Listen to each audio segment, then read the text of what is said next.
Sa pagpapatuloy ng Express Balita, isa pang bar ang itinasara ng Bureau of Internal Revenue o BIR dahil umano sa hindi pagbabayad ng buwis. Ipinakandado ng BIR ang Ratsky Bar and Restaurant sa Tomas Morato, Quezon City dahil sa mga paglabag nito sa National Internal Revenue of 1997 o Tax Code. Napilitan tuloy ang BIR na pansamantalang suspindihin ang operasyon ng Ratsky Bar and Resto sa kabila ng pagpapaalala ng BIR na ayusin ang kanilang mga buwis. Ilan sa mga sinasabing nilabag ng restaurant ay ang hindi umano pagbibigay ng resibo. Samantala muli nagtaas ng presyo ng gasolina ang oil giant na Petron. Piso kada 1 litro ng diesel at kerosene ang kanilang pinatupad simula kaninang madaling araw. Gayon din ang independent oil player na Phoenix Philippines.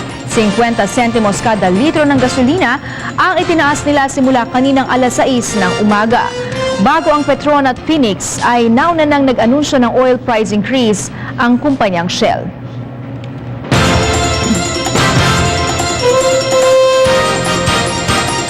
Posible pang masundan ang oil price increase sa susunod na mga araw. Ayon sa Total Philippines, pataas pa rin ang trend ng presyo sa pandaigdigang pamilihan. Una nang nagtaas kahapon ng Shell ng 50 sentimos sa kada litro ng gasolina, habang piso naman sa diesel at kerosene, na sinundan naman ng iba pang mga kumpanya ng langis. Sa datos ng Total, muling tumaas ang presyo sa world market simula noong Lunes hanggang Miyerkules. Bukas pa malalaman kung magkano ang maaring price increase. Bilang paunang aktibidad naman, sa paggunita ng Independence Day, bukas namigay na ang Pilipinas Shell ng Philippine Flag Sticker sa mga motorista kung saan maaaring manalo ang mga ito ng libreng gasolina na nagkakahalaga ng 500 piso sakaling maispatan ng mga radio DJs na may nakadikit na Philippine flag na may Pinoy Ako sticker. Ayon sa Shell, pakita lamang ito na sumasaludo ang kumpanya sa mga lahing Pilipino. Ikot po sila sa area ng Mega Manila, Bacolod, Cebu, and Davao.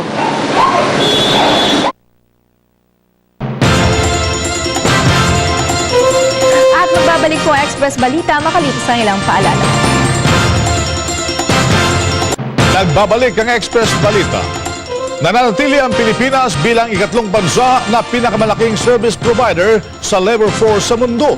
Ayon sa media network na Abot Tanaw, pumapangatlo ang Pilipinas sa mga bansang China at India. Sinabi rin ng Abot Tanaw na natural sa mga Pilipino ang pagiging malapit sa isa't isa. Kaya dapat umano magkaroon ng bukas na komunikasyon ang mga Pilipino sa kanilang mga kaanak na overseas Filipino workers.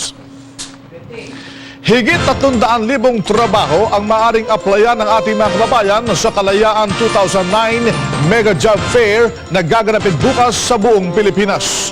Kasabay ng 111 Independence Day celebration, ayon sa palasyo, makakatulong ang job fair para sa mga kababayan nating naghahanap ng trabaho, lalo ang mga na-layoff dahil global financial crisis. Lalahukan ng iba't ibang ahensya ng gobyerno, pribadong sektor at overseas recruitment agencies ang job fair. Ilang eksperto sa Taiwan ang nagsasabi na ang mga bagyo ay posible pang maging blessing, lalo na sa naturang bansa. Naniniwala ang mga siyentista na makakatulong na maiwasan ang mga sakuna kagaya ng lindol sa pamamagitan ng mga bagyo. Isa ang Taiwan sa lugar sa Asia na madalas bagyuhin. Sinabi ng mga eksperto na ang pressure na nagmumula sa mga bagyo ay nakakatulong sa pagkilos ng mga fault line. Nagagawa umanong pigilin ng mga bagyo ang paglaki ng fault ruptures. Abangan ang iba pang Express Balita sa aming pagbabalik.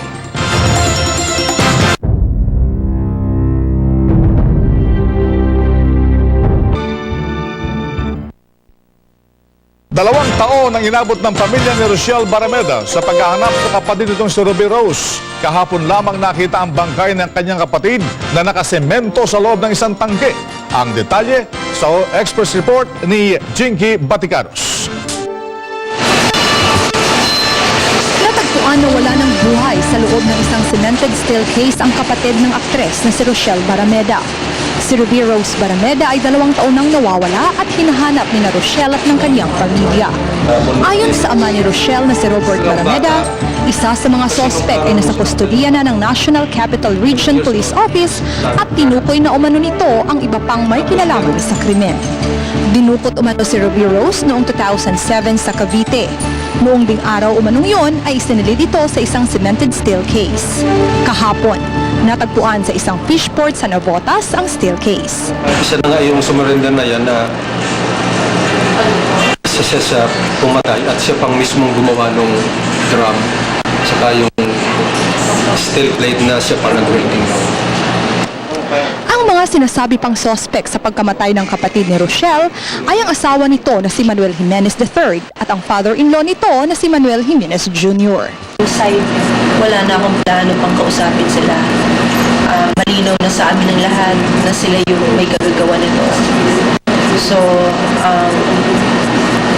justisya na lang ang mga kausap. Ayon sa pamilya Barameda, bagamat nalulungkot sila sa pagkamatay ni Ruby Rose, nagpapasalamat na rin umano sila dahil sa wakas ay natagpuan na ito matapos ang 2 taon ng paghahanap.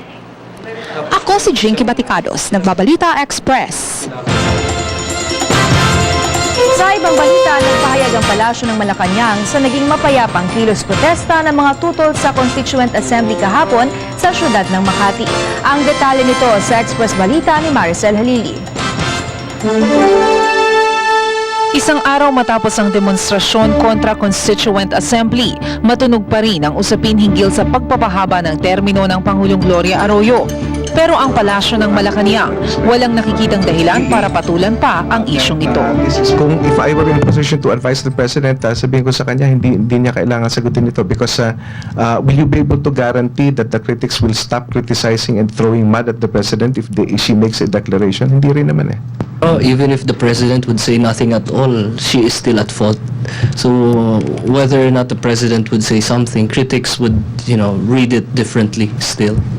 Bagamat maanghang ang naging pahayag ng dating Pangulong Corazon Aquino patungkol sa administrasyon sa kilos protesta kahapon, hindi naman ito ininda ng palasyo.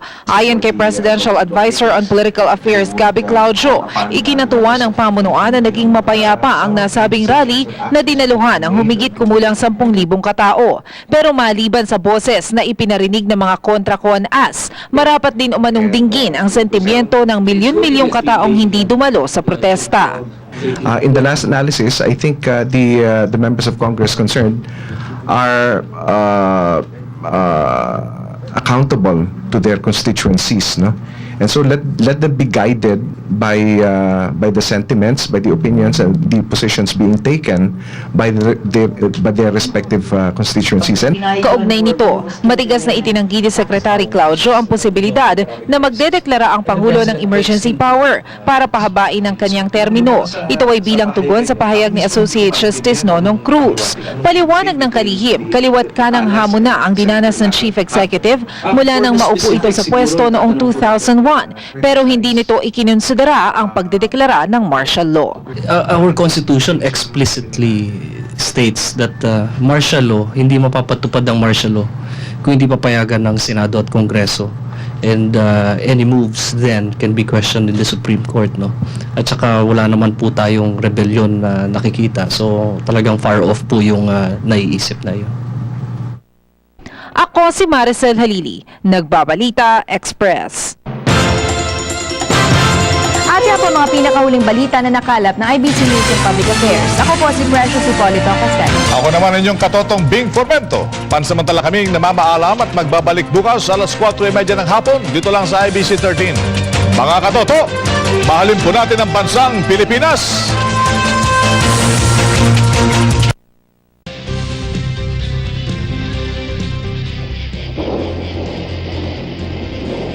Outrageous Raining Day Blues.